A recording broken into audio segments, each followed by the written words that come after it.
नमस्कार मित्रांनो, आजच्या निफ्टी पोस्ट मार्केट अनालिसिस व्हिडिओमध्ये सगळ्यांचं स्वागत आहे. So this is our today's market. आज मार्केटची ओपनिंगच एक चांगली जवळपास 140 पॉईंट गॅपअप झालेली. कालचं मार्केट एक क्लोज आणि आज मार्केटची ओपनिंग बघा. ओपन होताच मार्केटनी फार बुलिश मोमेंटम दिलेला. जी ओपनिंग होती ना ती मार्केटची आपल्या लेवलच्या वरतीच होती बघा. इथे आपली ही लेवल होती 25,465 ते 80, म्हणजे 15 पॉईंटचा लेवल होता आपला एक बॅरियर.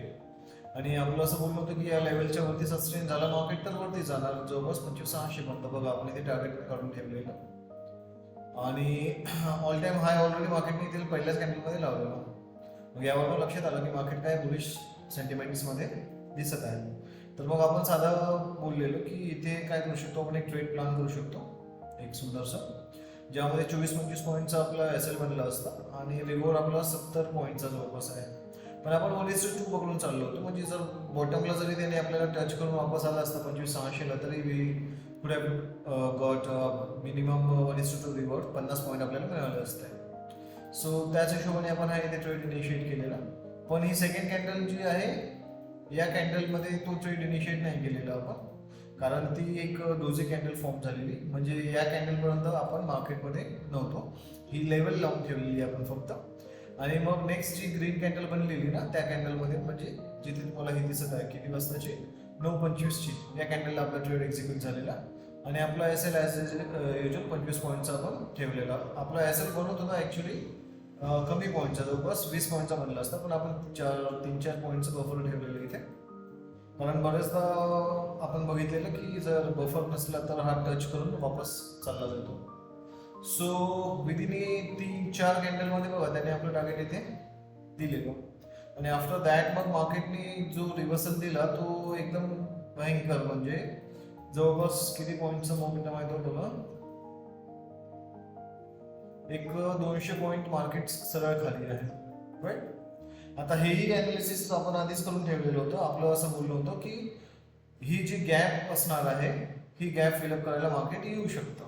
म्हणून आपण काय केलं होतं बघा, इथे ही ग्रीन कॅन्डल फॉर्म झाली, त्यानंतर ही रेड कॅन्डल फॉर्म होत होती. त्यावेळेला आपण ही लेवल पण ड्रॉ करून ठेवली.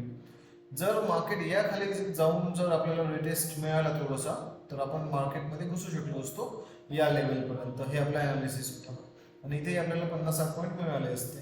करेक्ट आहे. मग मार्केटने तिथे आलाच नाही या मोमेंटम मध्ये, म्हणून मग आपण इकडे ट्रेड घेतलेला. नाहीतर आपण इकडे पण ट्रेड घ्यायला तयार होतो. अंडरस्टँड. सो लेवल बघा किती करेक्ट फॉलो होत आहे. एक्झॅक्ट आपल्या ट्रेंड लाईनला मार्केटने पहिल्यांदा हिट केलं, तिथून रिबाउंड केलं आणि इथून सपोर्ट घेताना दाखवलेलं बघा. आणि सपोर्ट पण घेतलेला एक जबरदस्त. परंतु इथे एक बॅरियर असल्यामुळे तो त्याला ब्रेक नाही करू शकला आणि पुन्हा तिथेच, म्हणजे सेम लेवलला मार्केट आज मूव्ह करत राहिला. तर जर तुम्ही हा ट्रेड जर सोडला असेल तर हाही ट्रेड घेऊ शकले असता कोणी, जर घ्यायचं असतं तर. आपण या ट्रेड नंतर मार्केटमध्ये नव्हतो, आपण सांगितलं की प्रॉफिट बुक करा आणि निघा. अंडरस्टँड.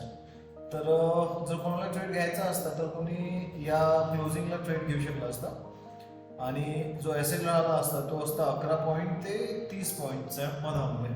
अंडरस्टँड. तर लगेच पहिल्या कॅन्डलने तुम्हाला 30-35 पॉईंट दिले असते तर तुम्ही SL इथे ट्रेड केला असता आणि 0 कॉस्टमध्ये बसून राहिले असते तुम्ही. तर बघा तुम्हाला एक नाही म्हटलं तरी 70-80 पॉईंट इथे मिळाले असते.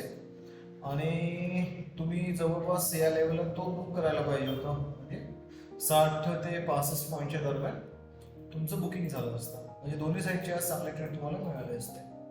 आपण इथे बोललो पण होतो वेट फॉर प्राइस ॲक्शन, कारण आपला असा अंदाज होता की मार्केट एवढं खाली जाईल, इथे टच करायला येईल आफ्टर दिस मोमेंट. हे आपल्याला मनात नाही राहिलं, आपल्या लक्षात नाही राहिलं ती गोष्ट. तर आपल्याला असं होतं की मार्केट इथून काय करू शकतं, पलट होऊ शकतं. आणि मार्केटने आपल्याला 2दा-3दा असं दाखवलं पलटताना रिव्हर्सल. मग ही क्रुशियल लेवल आपली बनली होती.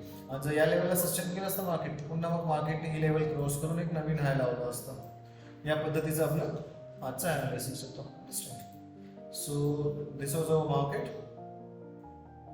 आता उद्या मार्केट काय करू शकतं, तर आपल्याकडे लेवल्स आहेत. राईट. ज्या आपण ह्या लेवल्स बघत आहोत ह्याच लेवल आपल्याला उद्या पण काम करतील. तर या लेवलनुसार आपल्याला प्ले करायचं राहील उद्याला पण. आपण ही ड्रॉइंग सध्याला काढून टाकू आजची.